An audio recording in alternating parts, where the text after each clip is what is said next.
So I was like, okay, I need to go. I need to go to the print house, the photo store, to have a photocopy of my passport, which is I thought that it's needed to the lawyer because I want the payment in front of the attorney, not lawyer.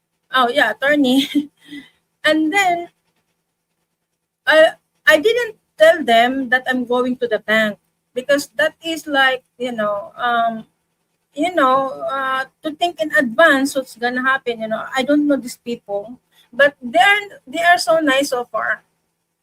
And so I went to the bank, and then it's 3:30. 3:30, I almost done with my transaction of the bank. To make the story short, I able to change my singleness name, my account name, instead of Janet Ubao